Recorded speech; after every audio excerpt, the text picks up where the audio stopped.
I'm going to turn this thing around and face the wall. So,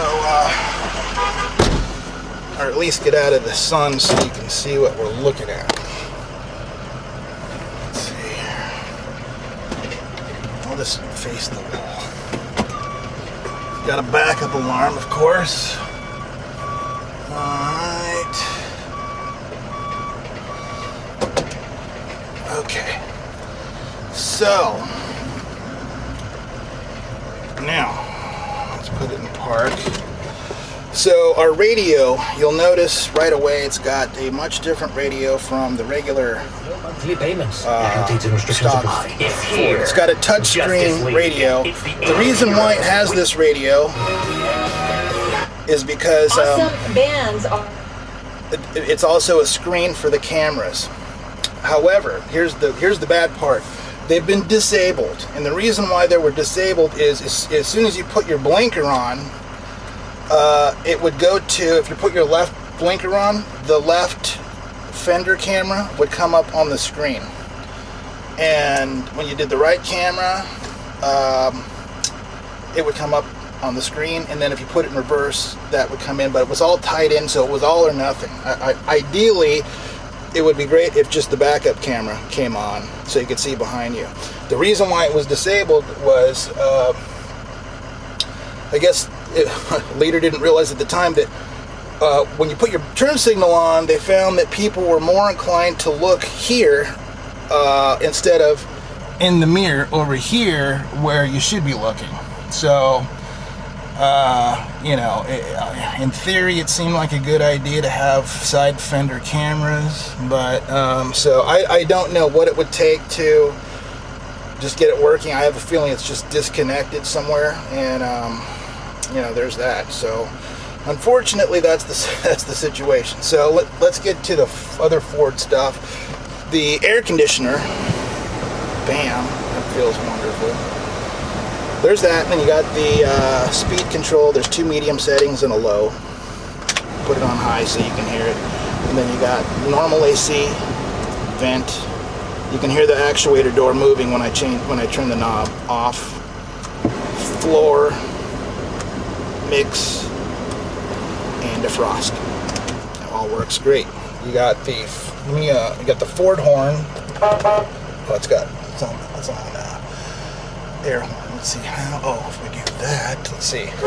All right, there's the Ford horn.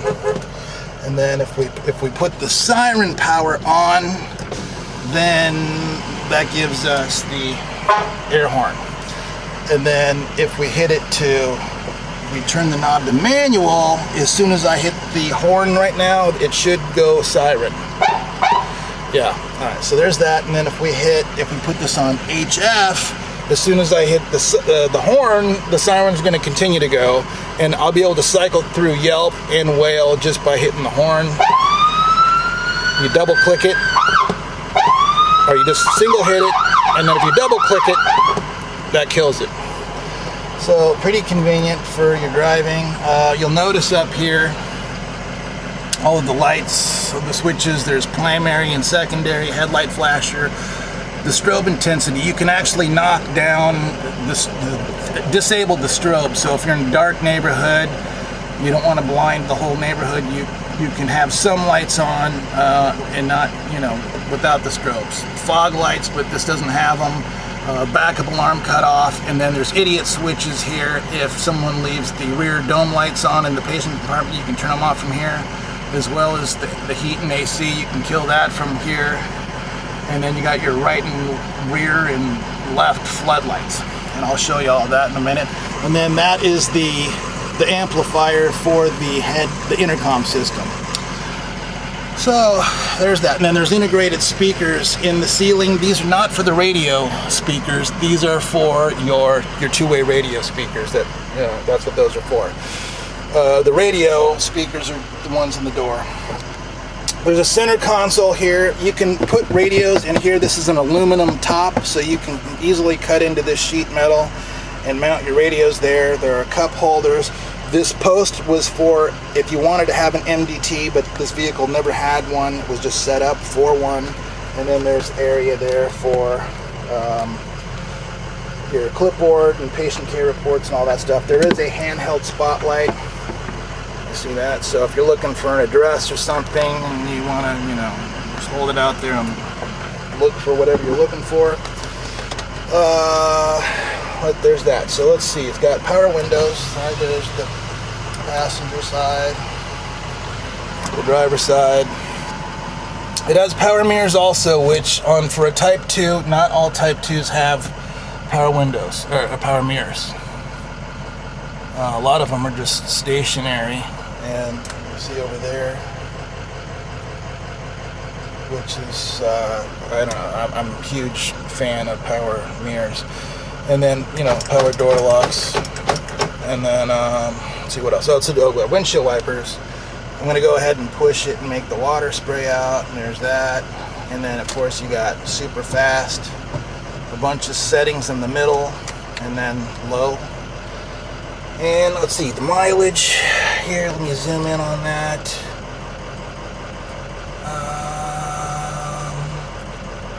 188,432.7. Not bad for a Type 2 at all. I mean, Type 2 ambulances, it's really light. This is only a 10,000 pound vehicle, so I mean, it's not like a Type 1 or a Type 3 that's hauling 15,000 pounds. So this engine will easily go 400,000 miles if you take care of it, and it really comes down to putting the right coolant in. You got to put motorcraft coolant in, not green pressed down. It's too thick, it won't get through the oil cooler the way it should. And once the oil cooler goes, the EGR cooler goes, and it's a cascade of problems. So just using the right coolant makes all the difference in the world, and for the longevity of the vehicle. So let me step out. Oh, you know, there's a remote. Miraculously, I found this under the seat. It's for the radio. I don't know why you would need a remote when it's right there, but you can control the radio with that remote. I guess maybe it's cool if you're in the back playing dominoes with your partner while you're waiting for a call or something like that. The seats are in fantastic shape. There was a tear here. I took the seat out, took it to the upholsterer, and had them switch this panel out. And now they're in fantastic condition from top to bottom. There are no blemishes. The armrests are not broken. And I'll show you on this one too.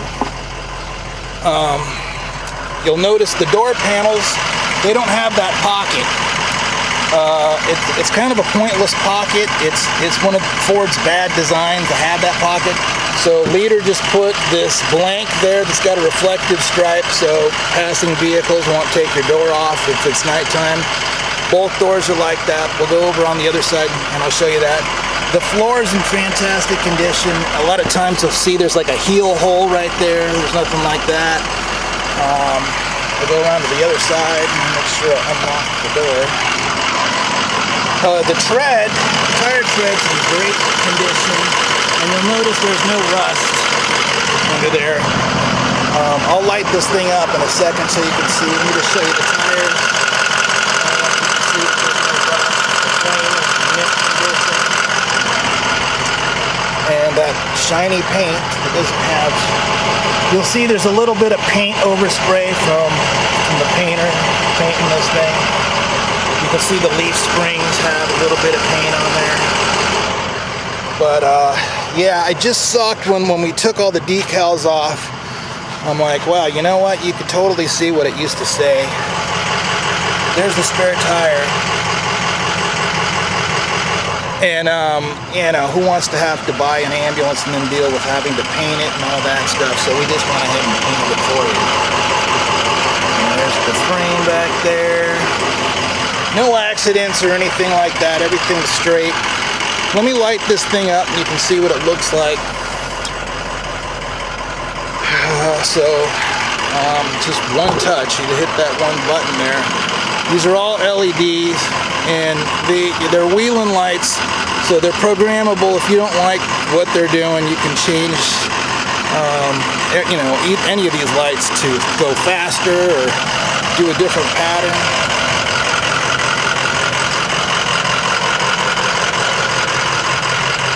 Let me back up.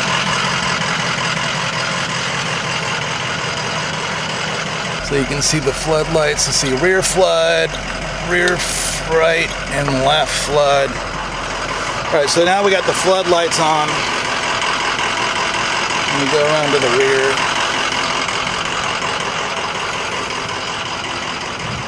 You see those rear load lights. And then we got the passenger side lights there. Okay, and then let's see, is there anything else? I guess I could take you for a quick test drive. Forgot to show you the driver's side door panel. I think I did. Can't remember. I'm going to take you for a quick test drive real quick. And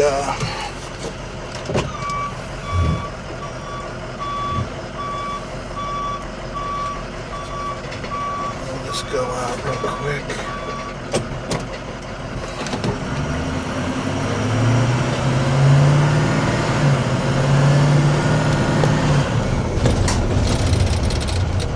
Got great pickup.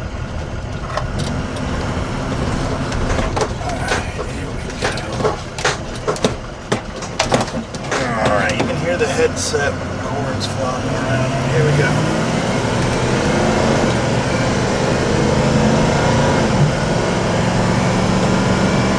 Hear the transmission and turbo cycling through.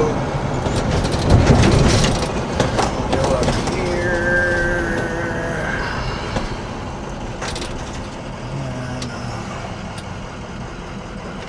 And go down this way.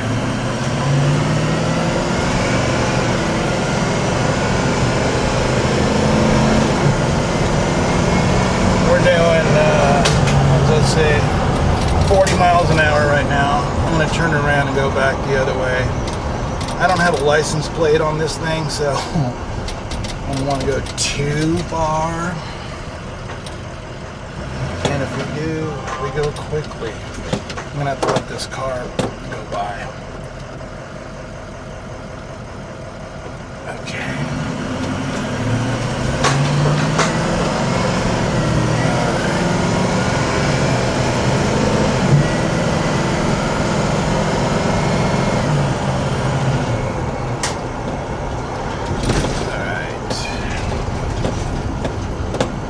And everything's tight. I mean, the steering's tight, the suspension's tight, the transmission's tight.